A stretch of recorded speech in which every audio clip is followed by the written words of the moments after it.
Hello दोस्तों, are के mix entertainment channel पर आपका स्वागत है। दोस्तों, हिंदू धर्म में एकादशी का विशेष महत्व बताया गया है। हर महीने दो बार एकादशी आती हैं, पहली कृष्ण पक्ष में और दूसरी शुक्ल पक्ष में। आषाढ़ माह के कृष्ण पक्ष की एकादशी तिथि को योगिनी एकादशी कहते हैं। शास्त्रों में कहा गया है कि एकादशी का व्रत करने से मोक्ष की प्राप्ति होती है और कई प्रकार के पापों का नाश होता है। योगिनी एकादशी इस बार 24 जून को मनाई जाएगी। योगिनी एकादशी के बाद देवशयनी एकादशी मनाई जाती है। देवशयनी एकादशी से भगवान विष्णु 4 महीनों के लिए योग निद्रा में चले जाते हैं। इसके बाद शुभ कार्य पूरी तरह से वर्जित हो जाते हैं। इसलिए योगिनी एकादशी को बहुत महत्वपूर्ण समझा जाता है। इसके अलावा निर्जला एकादशी और देवशयनी एकादशी जैसी महत्वपूर्ण एकादशी के बीच योगिनी एकादशी आती है। इस वजह से भी इसका महत्व काफ़ी बढ़ जाता है। दोस्तों, योगिनी एकादशी के दिन सुबह स्नान के बाद भगवान विष्णु और माता लक्ष्मी की विधिवत पूजा करनी चाहिए। दोस्तों, योगिनी एकादशी व्रत कथा पद्म पुराण के उत्तराखंड में प्राप्त होती है। आषाढ़ मास की कृष्ण एकादशी को योगिनी अथवा शयनी एकादशी कहते हैं। इस व्रत कथा के वक्ता श्री कृष्ण एवं मार्कंडेय हैं। श्रोता युधिष्ठिर एवं हेममाली हैं। जब युधिष्ठिर आषाढ़ कृष्ण एकादशी का नाम एवं महत्व पूछते हैं, तब वासुदेव जी इस कथा को कहते हैं। मेघदूत में महाकवि कालिदास जी ने किसी शापित यक्ष के विषय में उल्लेख किया है। मेघदूत में वह यक्ष मेघ को ही दूत स्वीकार करके उसके माध्यम से अपनी पत्नी के लिए संदेश भेजता है। यह कथानक वहाँ प्राप्त होता है। कालिदास जी की वह मेघदूत की कथा इस कथा से प्रभावित है, ऐसा माना जाता है। दोस्तों, हिंदू धर्म में एकादशी का व्रत महत्वपूर्ण स्थान रखता है। प्रत्येक वर्ष 24 एकादशियाँ होती हैं। उनमें आषाढ़ मास की कृष्ण पक्ष के एकादशी को योगिनी एकादशी कहते हैं। आषाढ़ कृष्ण एकादशी का नाम योगिनी है।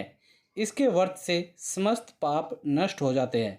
यह इस लोक में भोग और परलोक में मुक्ति देने वाली है। यह तीनों लोकों में प्रसिद्ध है। दोस्तों, एक बार की बात है, अब मैं आपको कथा बता रहा हूँ। दोस्तों, एक बार की बात है, धर्मराज युधिष्ठिर कहने लगे कि भगवान, मैंने ज्येष्ठ शुक्ल एकादशी के व्रत का महात्म्य सुना। अब कृपया आषाढ़ कृष्ण एकादशी की कथा सुनाइए। इसका नाम क्या है, महात्म्य क्या है, यह भी बताइए। श्री कृष्ण कहने लगे कि हे राजन, आषाढ़ कृष्ण एकादशी का नाम योगिनी है। इसके व्रत से समस्त पाप नष्ट हो जाते हैं। यह इस लोक में भोग और परलोक में मुक्ति देने वाली है। यह तीनों लोकों में प्रसिद्ध है। मैं तुमसे पुराणों में वर्णन की हुई कथा कहता हूँ, ध्यानपूर्वक सुनो। स्वर्गधाम की अलकापुरी नामक नगरी में कुबेर नाम का एक राजा रहता था। वह शिव भक्त था और प्रतिदिन शिव की पूजा किया करता था। हेम नाम का एक माली पूजन के लिए उसके यहाँ फूल लाया करता था। हेम की विशालाक्षी नाम की सुंदर स्त्री थी।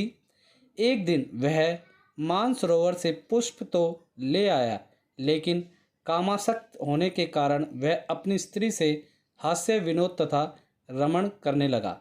इधर राजा उसकी दोपहर तक राह देखता रहा। अंत में राजा कुबेर ने सेवकों को आज्ञा दी कि तुम लोग जाकर माली के न आने का कारण पता करो, क्योंकि वह अभी तक पुष्प लेकर नहीं आया।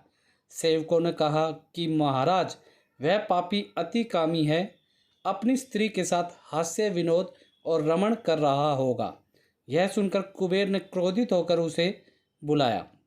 दोस्तों, हेममाली राजा के भय से कांपता हुआ उपस्थित हुआ। राजा कुबेर ने क्रोध में आकर कहा, हे पापी, नीच कामी, तूने मेरे परम पूजनीय ईश्वरों के ईश्वर श्री शिवजी महाराज का अनादर किया है। इसलिए मैं तुझे श्राप देता हूँ कि तू स्त्री का वियोग सहेगा और मृत्युलोक में जाकर कोड़ी होगा। कुबेर के शाप से हेममाली का स्वर्ग से पतन हो गया और वह उसी क्षण पृथ्वी पर गिर गया। भूतल पर आते ही उसके शरीर में श्वेत कोढ़ हो गया। उसकी स्त्री भी उसी समय अंतर्ध्यान हो गई। मृत्युलोक में आकर माली ने महान दुख भोगे। भयानक जंगल में जाकर बिना अन्न और जल के भटकता रहा। रात्रि को निद्रा भी नहीं आती थी, परंतु शिवजी की पूजा के प्रभाव से उसको पिछले जन्म की स्मृति का ज्ञान अवश्य रहा। घूमते घूमते एक दिन वह मार्कंडेय ऋषि के आश्रम में पहुंच गया, जो ब्रह्मा से भी अधिक वृद्ध थे, जिनका आश्रम ब्रह्मा की सभा के समान लगता था। हेममाली वहां जाकर उनके पैरों में पड़ गया।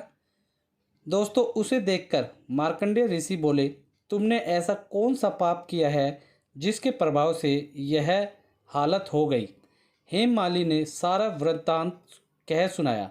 यह सुनकर ऋषि बोले, निश्चित ही तूने मेरे सम्मुख सत्य वचन कहे हैं, इसलिए तेरे उद्धार के लिए मैं एक व्रत बताता हूँ। यदि तू ज्येष्ठ मास के कृष्ण पक्ष की योगिनी नामक एकादशी का विधि पूर्वक व्रत करेगा तो तेरे सारे पाप नष्ट हो जाएंगे। यह सुनकर हेममाली ने अत्यंत प्रसन्न होकर मुनि को साष्टांग प्रणाम किया। मुनि ने उसे स्नेह के साथ उठाया। हेममाली ने मुनि के कथा अनुसार विधि पूर्वक योगिनी एकादशी का व्रत किया। इस व्रत के प्रभाव से अपने पुराने स्वरूप में लाकर वह अपनी स्त्री के साथ सुखपूर्वक रहने लगा। दोस्तों, भगवान कृष्ण ने कहा, हे राजन, यह योगिनी एकादशी का व्रत 88,000 ब्राह्मणों को भोजन कराने के बराबर फल देता है।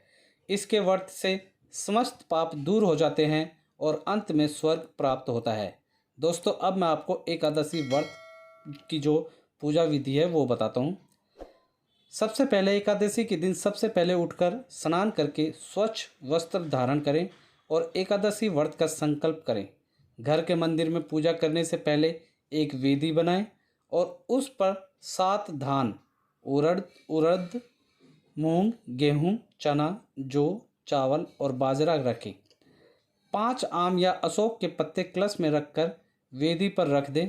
अब वेदी पर भगवान विष्णु की मूर्ति या प्रतिमा स्थापित करें। उसके बाद भगवान विष्णु को पीले फूल, मौसमी फल और तुलसी की दाल चढ़ाएं। फिर अगरबत्ती का प्रयोग कर विष्णु जी की आरती करें। शाम को भगवान विष्णु की आरती करने के बाद फल लें। रात को सोने के बजाय भजन कीर्तन करते हुए जागरण करें। अगली सुबह किसी ब्राह्मण को भोजन कराएं और जितना हो सके उतना दान और दक्षिणा देकर उसे विदा करें। इसके बाद अपना खुद का खाना खाकर व्रत तोड़ें।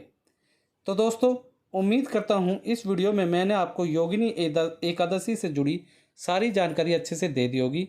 दोस्तों, जानकारी अच्छी लगी तो वीडियो को लाइक करें, मैक्सिमम से मैक्सिमम हर जगह से शेयर करें।